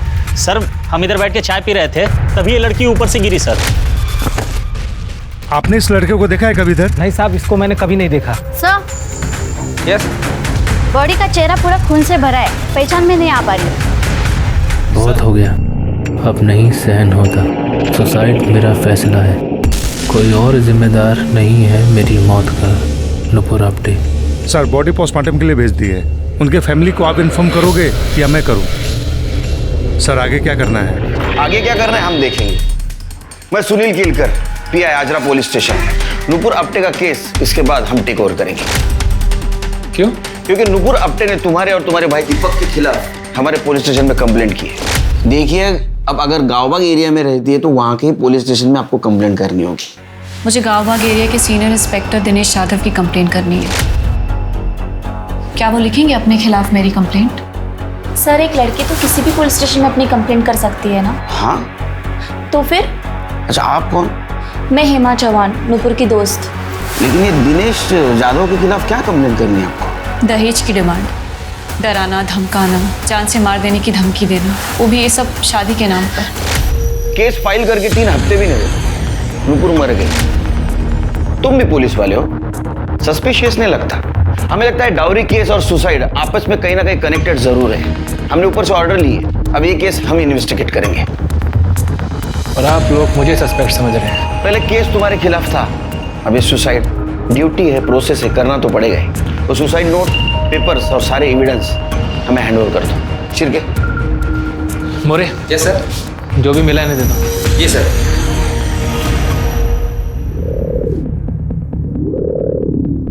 नुपुर, नुपुर।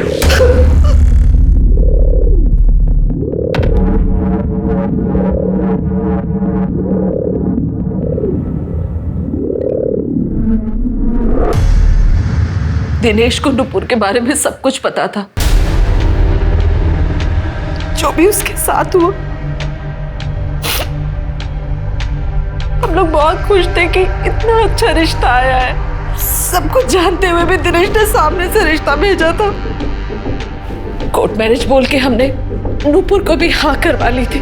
फिर दिनेश का भाई दीपक आया और दिनेश का असली चेहरा भी तभी सामने आया। 15 लाख और कार मांगी थी उन लोगों ने, वो भी शादी से पहले। पैसे तो मैंने दे दिए एफडी तोड़ के, पर कार शादी के बाद देने के लिए बोला था। नूपुर क्या हुआ? तुम यहाँ ऐसे? सब ठीक तो है? वही तो मैं तुमसे पूछने आई हूँ, आखिर प्रॉब्लम क्या है? तुमने 2 बार मिलना कैंसिल कर दिया, मेरा फोन नहीं उठा रहे, मेरे मैसेजेस का जवाब नहीं दे रहे। कोई गलती हो गई क्या मुझसे? नहीं नूपुर, तुम गलत नहीं हो। नूपुर, गलत मैं हूँ, मेरा पूरा परिवार है। मेरे परिवार वालों को और दहेज चाहिए। मेरी समझ में नहीं आ रहा है, मुझे कैसे समझाऊं। कल आई से मेरा झगड़ा भी हुआ था। आई कहती हैं कि अगर वो मेरी शादी करवाएंगी तो अपने मन से करवाएंगी, वरना शादी पे नहीं आएंगी। नूपुर, मेरी समझ में नहीं आ रहा मैं क्या करूं, तुमसे क्या कहूं?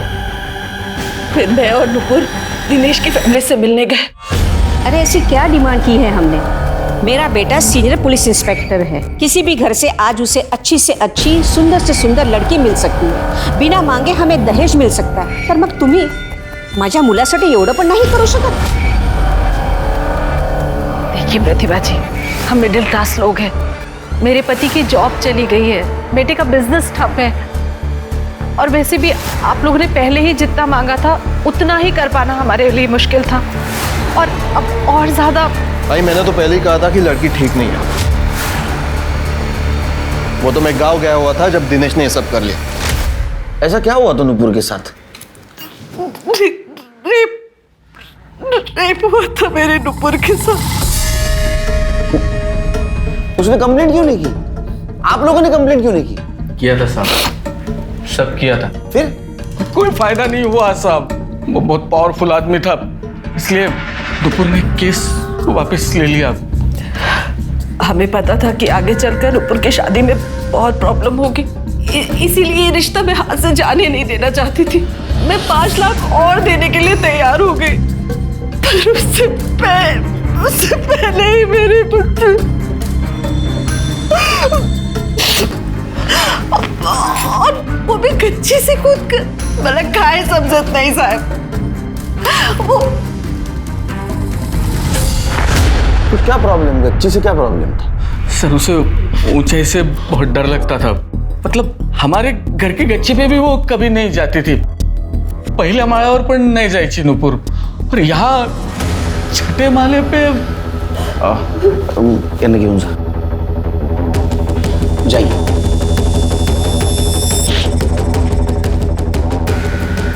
शिर्के, ये नूपुर को ऊंचाई से डर लगता था, तो उसने गच्ची से कूदकर जार क्यों दी? कोई दूसरा तरीका भी ढूंढ लेती। या सर ये भी हो सकता है कि किसी ने नूपुर को मजबूर किया हो। सर सोशल मीडिया पे बड़ी बड़ी बातें लिखना एक बात है, लेकिन सचमुच रेप विक्टिम से शादी करना दूसरी बात है। सर मुझे तो उस नेता पर लगाया हुआ रेप केस भी फ्रॉड लग रहा है। सर मैं बस इसीलिए नहीं चाहता था कि मेरी भाई की शादी उससे हो। सर आपने तो देख लिया, उसने कंप्लेंट कर ही दी। सर आदत है उसकी।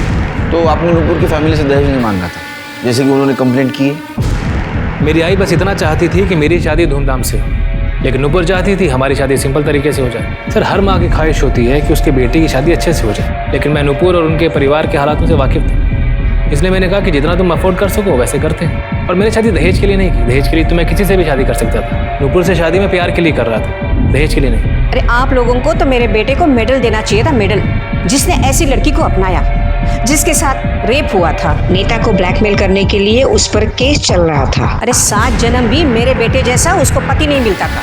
एक मैं ही था जो उसे इंसाफ दिलाने के लिए इतने महीनों तक लड़ता रहा। लेकिन नूपुर के माँ ने तो बताया कि उन्होंने उनकी एफडी तोड़कर तुम लोगों को 15 लाख रुपए दिए।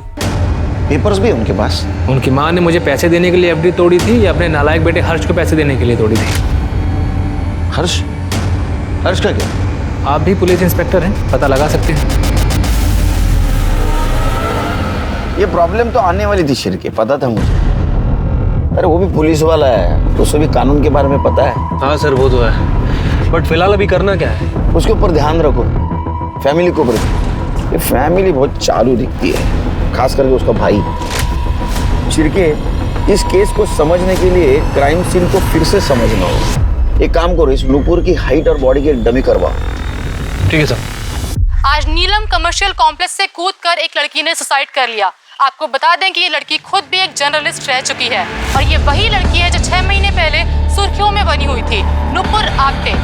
नुपुर आप्टे ने 6 महीने पहले प्रफुल्ल वैद्य पर रेप का इल्जाम लगाया था। उसके बाद प्रफुल्ल वैद्य ने नुपुर आप्टे पर काउंटर ब्लैकमेलिंग का केस किया, जिसके पश्चात नुपुर आप्टे ने अपना रेप केस वापस ले लिया। कहीं नुपुर आप्टे ने सिस्टम से परेशान होकर अपनी जान तो नहीं ले ली?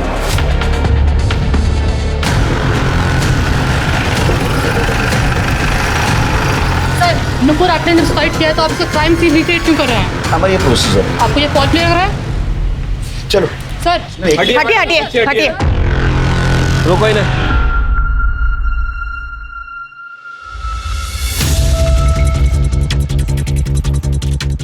ये फोटो देख रहे हो, इसमें नूपुर का चेहरा जमीन की तरफ, और जनरली ऐसे खुदकुशी के बाद ही होता है।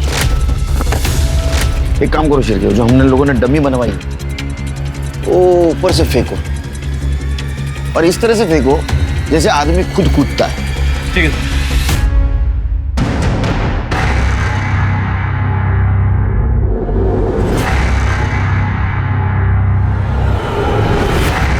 छिड़के डमी को फिर से ऊपर लेके जाओ और इस तरह से फेंको जैसे किसी ने उसको धक्का दिया। मुंह तुम्हारी तरफ होना चाहिए।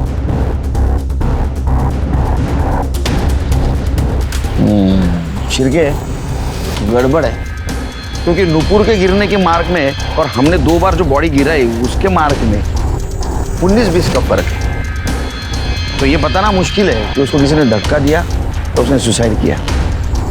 दिशा, नूपुर की सुसाइड नोट हैंडराइटिंग एक्सपर्ट के पास भेजो और उसके हैंडराइटिंग से मैच करके देखो। Right sir.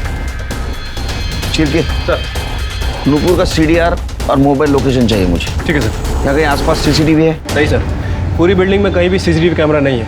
In fact security guard ने भी नूपुर को पहली बार ही देखा था। तो नूपुर यहाँ क्या करने आई थी? हेमा को बोला। सर नुपुर तो एक फाइटर थी, किसी से भी जाकर भिड़ जाती थी बिना डरे। बस वो केस के बाद वो चुप सी हो गई थी। उस रेप केस के बाद? हाँ, बेचारी ने बहुत सहा। फिर उसके लाइफ में दिनेश आया, उसने उसे शादी के लिए प्रपोज किया। उसको दिनेश में सब अच्छा लगने लगा था। सबको ये लगने लगा कि नुपुर की लाइफ ट्रैक पर आ गई है, पर दिनेश भी कमी ना निकला। कोर्ट मैरिज के नाम पे डॉरी की डिमांड करने लगा। तो तुम्हें क्या लगता है इस केस की वजह से उसने सुसाइड की? नहीं सर, बिल्कुल नहीं। नुपुर तो बहुत स्ट्रांग थी। तो इतने बड़े पावरफुल नेता के खिलाफ रेप का केस फाइल किया था।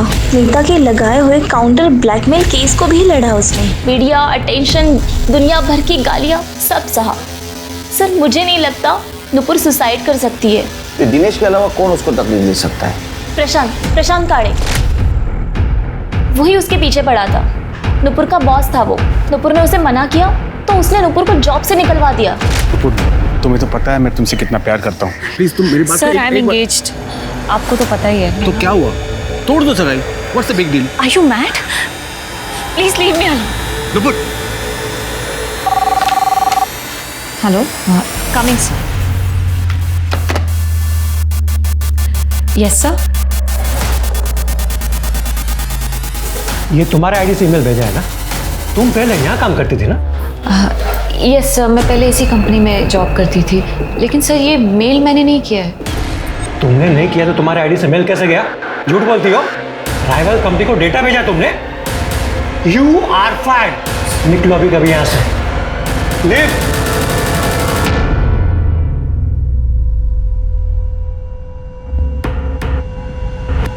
सर नुपुर को जॉब की सख्त जरूरत थी और वो प्रशांत उसे ब्लैकमेल कर रहा था। फिर भी वो प्रशांत से ब्लैकमेल नहीं हुई, लेकिन प्रशांत उसको बार बार कॉल और मैसेजेस करके परेशान करता रहा। ये प्रशांत गाले का नंबर है तुम्हारे पास? हाँ। इन जगह नंबर है, आप जाइए बाहर। ठीक है, ये प्रशांत गाले का CDR रिपोर्ट और मोबाइल लोकेशन निकालो। पता करो ये मजनू छुपा कहाँ है। ठीक है सर। सर मैंने हर्ष आप्टे के बारे में आस पड़ोस में पूछताछ की। पड़ोसियों का कहना है कि हर्ष हमेशा नूपुर पर चिढ़ा हुआ रहता।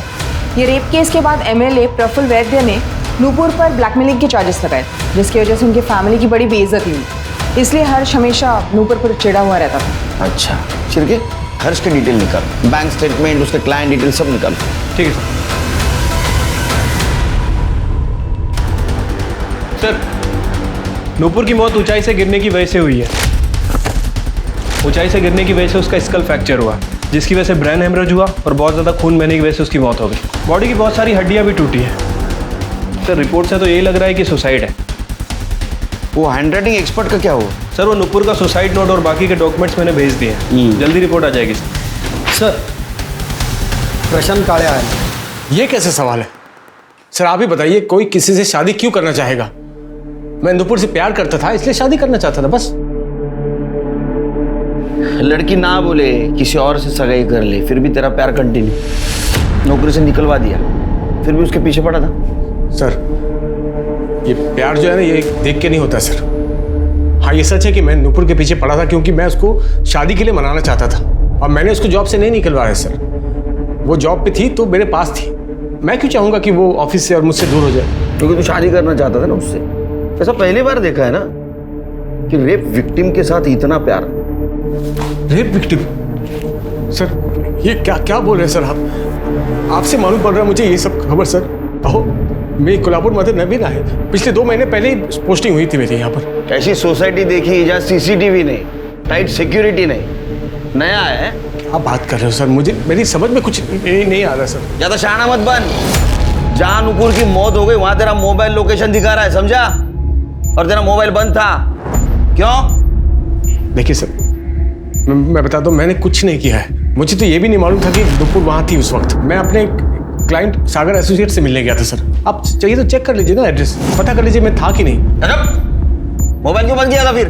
सर मोबाइल बंद नहीं था सर, साइलेंट करना था पर गलती से ऑफ हो गया। और मुझे तो नूपुर जो की सुसाइड जो है ना, वो घर पर आने के बाद मुझे मालूम पड़ा उस दिन रात को। फिर तुम्हें नहीं लगता झूठ की लेवल जरा बड़ी है? सर हैंडराइटिंग एनालिसिस हो गया, नूपुर ने वो सुसाइड लेटर नहीं लिखा। मतलब नूपुर ने आत्महत्या नहीं की, उसका मर्डर हुआ है। एक काम करो दिशा, जितने भी सस्पेक्ट है सबका हैंडराइटिंग मैच करके देखो। और काले, अगर तेरी बात झूठ निकली तो इतना मारूंगा पूरा थोबड़ा काला नीला हो जाएगा। कर दे, क्यों जाए ना। और सबसे पहले इसकी हैंडराइटिंग चेक करो। चल शिरके, ये नूपुर के मर्डर का उसके पास से क्या कनेक्शन है ढूंढना होगा। उसकी पुरानी वाली केस फिर से अच्छी तरह से स्टडी करनी होगी। पता करना होगा आखिर उस प्रफुल्ल वैद्य और नूपुर के बीच में क्या हुआ था।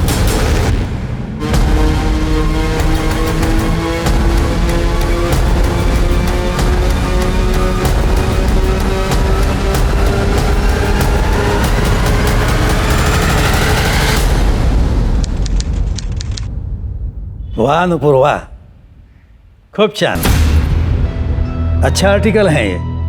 और ये बोरल स्कैम का मुद्दा तुमने एकदम सही उठाया है। Thank you so much sir. अच्छा तो जॉब करती हो तुम? सर एक्चुअली मैं कोल्हापुर कनेक्ट में ट्रेनी जर्नलिस्ट हूँ। मेरा मास कॉम का फाइनल ईयर चल रहा है, तो ये आर्टिकल उसी का प्रोजेक्ट है सर। सर आपको तो बहुत कुछ मालूम होगा इस स्कैम के बारे में, अगर आप मेरी कुछ मदद कर सकें। अरे क्यों नहीं।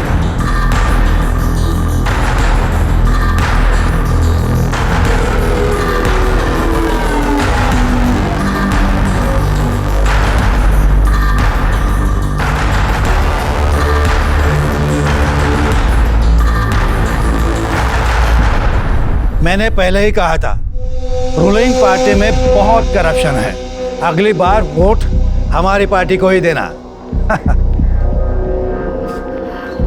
Thank you so much sir, आपकी वजह से ये स्कैम एक्सपोज हुआ है। Thank you. अरे ये तो मेरा फर्ज था। नूपुर, मैं तुम्हारे लिए और भी कुछ करना चाहता हूँ। किसी खास आदमी से मिलवाना चाहता हूँ।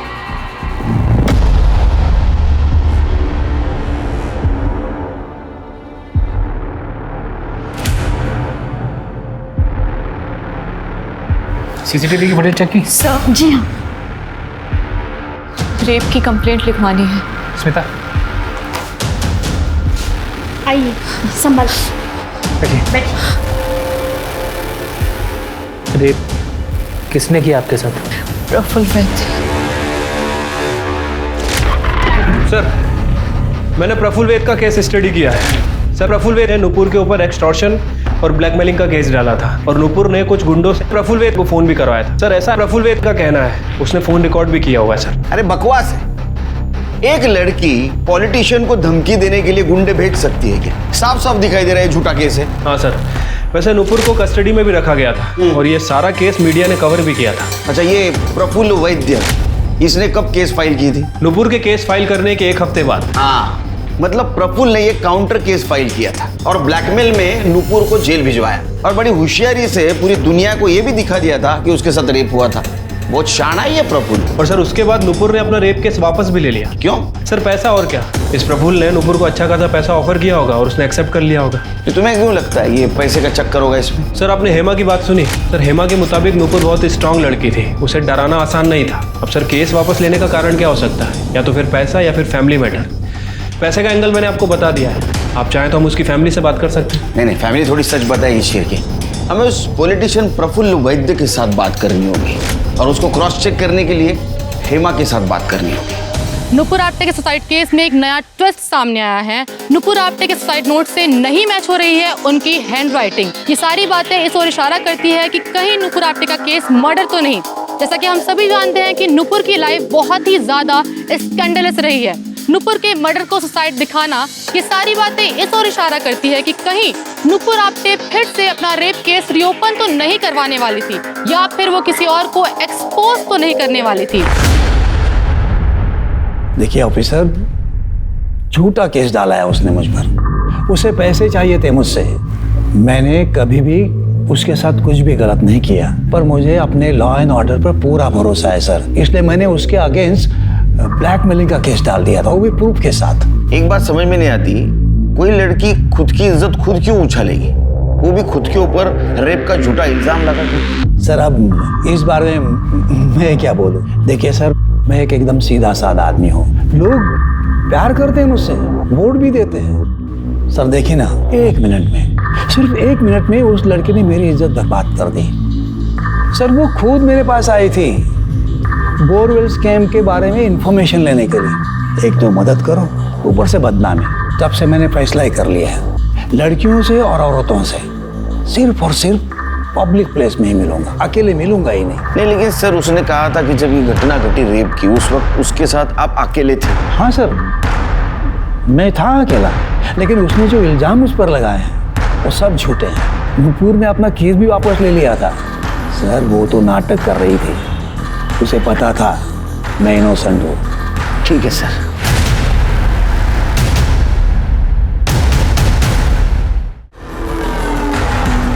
Sir, Nupur Apte suicide case में आपका क्या इन्वॉल्वमेंट था? क्या वो सुसाइड नोट फेक है? Was it a murder? No comments. Sir, कुछ तो बताइए, आप सच्चाई छुपाने की कोशिश कर रहे हैं। सर, वो नीता एक नंबर का झूठा इंसान है। उसने नुपुर की इज्जत ही खराब नहीं की, बल्कि उसका नाम भी खराब कर दिया। सर, नुपुर ये केस कभी वापस नहीं लेती, पर उसे बुरी तरह फंसाया गया था। किसने? नुपुर के लॉयर नरेश कामत ने। सर, वो खुद चलकर आया था नुपुर के पास उसका केस हैंडल करने, pro bono, free of charges. Free में? और आपको मेरा केस क्यों लड़ना है? इसमें तुम्हारा नहीं, मेरा भी फायदा है। और जब मुझे पता चला ना तुमने इतने पावरफुल आदमी के अगेंस्ट केस फाइल किया है, मुझे बड़ी खुशी हुई। मैंने अपनी ज़िंदगी में छोटे मोटे केस लड़े हैं, इतना हाई प्रोफाइल केस में अपने हाथ से जाने नहीं देता। अब सोच लो, तो दोनों का फायदा। ठीक है सर, नरेश ने पहले बहुत अच्छे से हैंडल किया, पेपर वर्क सब। उसके बाद धीरे धीरे कोर्ट की डेट आती ही उसने नुपुर से पैसे मांगना शुरू किया। नुपुर पैसे नहीं दे पाई तो नरेश ने केस को ही छोड़ दिया। कोर्ट की डेट कैंसिल हो गई। नुपुर का तो केस स्टार्ट होने से पहले ही वीक हो गया। बाद में नुपुर को पता चला कि नरेश उस नेता का ही प्लान था, उसके केस को खराब करने के लिए। नुपुर ने तो नरेश से बात भी की थी। सर, तुमने खुद मुझसे मेरा केस मांगा था और बीच में हियरिंग वाले दिन गायब हो गए।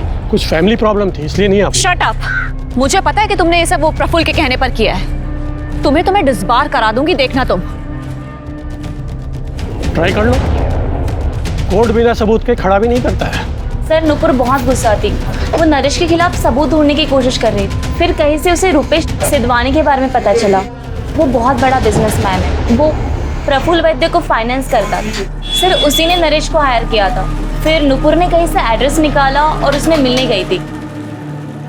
हाँ, मेरे पास पक्का प्रूफ है। मुझे प्रफुल्ल ने ही कहा था नरेश को पैसा देने के लिए। मैंने पैसा उसको दिया भी, लेकिन प्रफुल्ल ने मेरे साथ क्या किया, मुझे नगर सेवक का टिकट दिलवाने के बहाने मेरे साथ धोखा किया। दोनों के दोनों चोर हैं साले। देखिए प्रफुल्ल ने हम दोनों के साथ बहुत गलत किया है। अगर आप कोर्ट में उसके खिलाफ गवाही देंगे तो हम दोनों का बदला पूरा हो जाएगा। बिल्कुल, ऐसा ठीक रहेगा। Thank you. और नरेश की तरह रुपेश भी कोर्ट तक नहीं पहुंचा होगा। जी सर, वो तो कभी कोर्ट आया ही नहीं। उसके बाद तो वो जैसे गायब ही हो गया। नुपुर ने उसे ढूंढने की बहुत कोशिश की। फिर उसकी फैमिली और मीडिया, इन सब से वो थक चुकी थी। सुरेखा आंटी के अलावा और कोई उसके साथ नहीं था। और उसका भाई? सर हर्ष तो पहले से इस केस फाइल करने के अगेंस्ट था कि इतने बड़े आदमी से क्यों पंगा लेना, और उसकी फैमिली इस कानूनी लड़ाई से परेशान हो चुकी थी। फाइनली नुपुर ने केस वापस ले लिया। पुलिस भी जान के हैरान थी कि नुपुर ने छोटी सी उम्र में क्या कुछ सहा है। धोखे और बदनामी में लिपटी थी नुपुर की मौत की पहेली, और रूपेश सिद्धवानी इस केस की सबसे बड़ी कड़ी बन सकता था। लेकिन पुलिस को इन्वेस्टिगेशन में पता लगा कि रूपेश की कार एक्सीडेंट में मौत हो गई थी, वो भी 5 महीने पहले नुपुर से मिलने के ठीक बाद। अब ये एक्सीडेंट था या कुछ और, कोई बता नहीं सकता।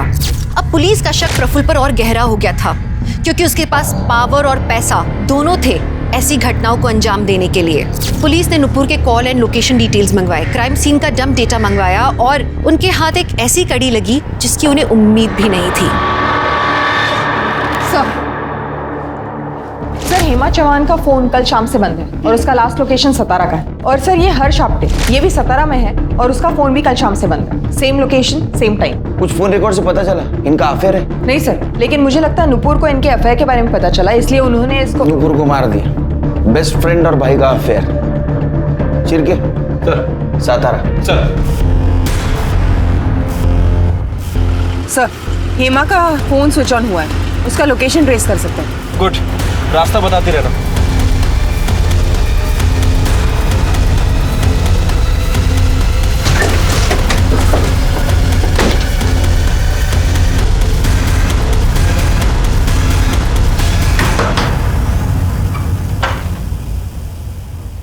सर आप यहाँ? हम भी वही सोच रहे हैं कि आप यहाँ क्या कर रही हैं। सर मेरा तो यहाँ पे इंटरव्यू था। कोई कंपनी का नाम नहीं, कुछ नहीं, लॉज में इंटरव्यू देने आई हैं आप? जी नहीं सर, मेरे पास इंटरव्यू के पेपर्स है, मैं दिखाती हूँ आपको। हे भगवान। कल शाम से आपका फोन बंद क्यों है? वो कल मैं अपना चार्जर बस में भूल गई थी। कल शाम से ही मेरा फ़ोन ऑफ था। आज सुबह नया चार्जर लेके फ़ोन ऑन किया है। पर बात क्या है? बात का छोड़िए, ये बताइए हर्ष आप्टे कहाँ है? सर वो तो अपने घर पे होगा। लेकिन उसका फोन लोकेशन तो सतारा का है, इसी एरिया का। क्या? सर मेरी तो बात भी नहीं होती उससे। नुपुर के जाने के बाद तो बिल्कुल भी नहीं। सर लगता है ये हेमा सच बोल रही है, उसका हर्ष का कोई लेना देना नहीं लगता। तो हर्ष सातारा में क्या कर रहा है? वो भी उसी दिन जिस दिन हेमा सातारा में थी। सर ये हर्ष का फोन अभी भी बंद है। क्या हुआ तुम्हारे साथ? दत्ता जयवंत और उसके गुंडों ने मारा। बिजनेस में बहुत लॉस हुआ था मुझे। नुपुर के चक्कर में आई बाबा की सारी सेविंग्स भी खत्म हो गई थी। वाइफ के दूर के रिश्तेदार दत्ता, उनसे पैसे उधार लिए थे। बहुत टाइम हो गया था, मेरे पास पैसे ही नहीं थे और दत्ता मुझसे पैसे मांगने लगा। इसलिए मैंने दिनेश से हेल्प मांगी। दिनेश जाधव से? हो सर। दिनेश तुम्हें आई ने 15 लाख रुपए दिए और अब शादी भी टूट गई है। देखो मुझे 6 लाख की बहुत जरूरत है। दत्ता बहुत डेंजरस आदमी है, कम से कम उसका इंटरेस्ट तो चुका दूंगा। हर्ष मैं तुम्हें 5 लाख रुपए दे सकता हूँ, लेकिन इसके लिए तुम्हें अपनी बहन को बोलना पड़ेगा उसने मेरे और मेरे परिवार के खिलाफ जो केस फाइल किया है उसे वापस लेना होगा। प्लीज मैं तुम्हारे हाथ जोड़ता हूँ, केस वापस लो। देखो मेरा फ्यूचर तुम्हारे हाथ में है। तुमने केस वापस नहीं लिया तो दिनेश मुझे पैसे नहीं देगा। बहन का कुछ तो फर्ज निभाओ प्लीज। ठीक है दादा। और हाँ, आई बाबा को कुछ मत बताना। वैसे भी बहुत टेंशन में रहते हैं तुम्हारे कारण। त्याच्यानंतर काय झालं? दिनेश को मैंने बोला कि नुपुर रेडी है। दिनेश का भाई दीपक, उसने कहा कि नुपुर से मिलकर मैं पैसे दूंगा उसे। नुपुर ने दूसरे दिन ही सुसाइड कर लिया। मुझे तो पैसे मिले ही नहीं। दत्ता के आदमियों ने परसों शाम को मुझे कोल्हापुर से उठाया, यहाँ सतारा लेके आए। बहुत मारा सर, मेरा मोबाइल भी तोड़ दिया। प्रिया ने कैसे तो दत्ता को समझाया। प्रिया के बाबा ने ही सारे पैसे लौटाए, तब जाके मुझे छोड़ा। अरे सच बोल, उस दिन मिला था तू नुपुर से? हाँ सर, मैं और नुपुर उस बिल्डिंग के टेरेस पे मिले थे, क्योंकि मैं उससे किसी पब्लिक प्लेस में नहीं मिलना चाहता था। मुझे राइटिंग में दे कि तू केस वापस लेगी और हमें दोबारा तंग नहीं करेगी। मैंने कहा था ना, मैं पुलिस स्टेशन जाके केस वापस ले लूंगी।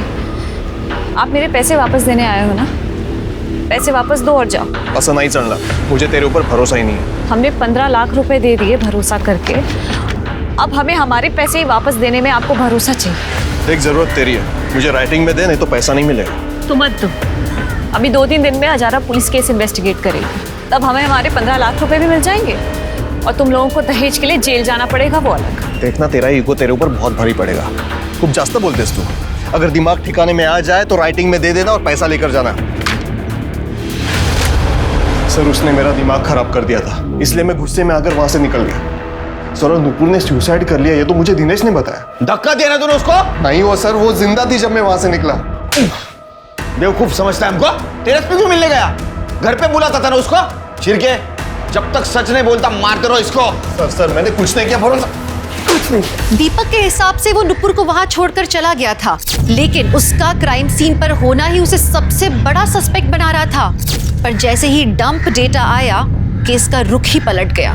पुलिस को एक अननोन नंबर मिला, जिसकी लोकेशन नुपुर के घर से टेरेस तक और टेरेस से नुपुर के घर तक ट्रेस की गई।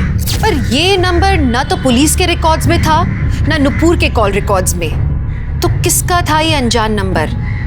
आखिर कौन था उस वक्त नुपुर के साथ? हेलो हेलो हेलो, आवाज इतने कौन बोल रहा है? हेलो हेलो, आवाज इतने आएगी, आवाज आएगी। चल काय झालं? हाँ, इन्हें कहाँ ले जा रहे? सुनिए तो, हर्ष हर्ष कहाँ ले जा रहे इन्हें? तेरा ही नंबर था ना वो? हाँ हो साहब। तो बोल। मेरी जॉब चली गई ना, ये ऑफिस का नंबर था तो वो बंद कर दिया। तो नुपुर ने दूसरा नंबर दिया मुझे, वो यूज करता था, पर उसका क्या है सर, नेटवर्क चला जाता था, इसलिए बंद। फिर आज ये चालू करवा दिया। तो उस दिन नुपुर के साथ तू ही गया था ना दीपक से मिलने ऊपर टेरेस पे? हाँ, तू ही गया था ना? क्या हुआ बोल? गया था, वो नुपुर को ऊंचाई से डर लगता था ना, इसलिए वो साथ चलने को बोली थी, इसलिए मैं गया।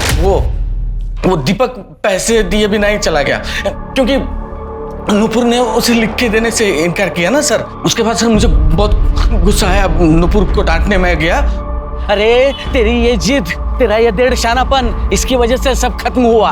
मेरी जॉब चली गई वो प्रफुल्ल की वजह से। वो तेरी आई की जॉब के पीछे पड़ा रहा, पर तुझे क्या है? हमारी सारी सेविंग्स खत्म हो गई। अभी थोड़ा वापस मिलता था, पर तुला ते जमणार नहीं। बाबा, मेरा रेप हुआ है, इसमें मेरी गलती कैसे हुई? तुम तो जर्नलिस्ट है री, तुम्हें तो हर चीज में ब्रेकिंग न्यूज चाहिए, पब्लिसिटी मांगती है। अरे पूरे शहर में नाक कट चुकी है हमारी, क्योंकि तुझे झुकना जो नहीं आता। सही कहा बाबा, मुझे गलत के आगे झुकना नहीं आता, नहीं कभी झुकूंगी। अरे इससे अच्छा होता कि मुझे पैदा होते ही मार देते आप। हाँ, गलती हो गई, तब नहीं मारा, अब मार दूंगा। फिर मैंने वहां सुसाइड नोट लिखा और वापस चला आया। अरे बाप है ना तू, बाप है ना? हाँ? शिरके, चार्जशीट दाखिल करो। सर क्या साथ दिया है एक बाप ने एक बेटी का? नुपुर के कई दुश्मन थे और वो उन सब से लगातार लड़ रही थी, लेकिन अगर आपका परिवार ही आपका दुश्मन बन जाए तो आप किससे लड़ेंगे, किससे जीतेंगे? भावनाओं में कभी अंधे मत होइए। सिर्फ बाहर वालों से ही नहीं, घर वालों से भी सतर्क रहिए। अजीत को नुपुर के मर्डर के इल्जाम में गिरफ्तार किया गया, दिनेश और उसके परिवार पर दहेज और मानसिक उत्पीड़न का केस लगा। वहीं एमएलए प्रफुल्ल पर लगा रेप केस रीओपन किया गया। मैं इस बात की आशा करती हूँ कि मरने के बाद ही सही नुपुर को इंसाफ मिले। तो चलिए अब मैं दिव्यांका त्रिपाठी दहिया लेती हूँ आपसे विदा। देखते रहिए क्राइम पेट्रोल, सतर्क, विमेन अगेंस्ट क्राइम। एक औरत पे वार, अब हर औरत का भार। जय हिंद। इस तरह के और भी एपिसोड देखने के लिए हमारे चैनल को सब्सक्राइब करें और बेल आइकन दबाना ना भूलें।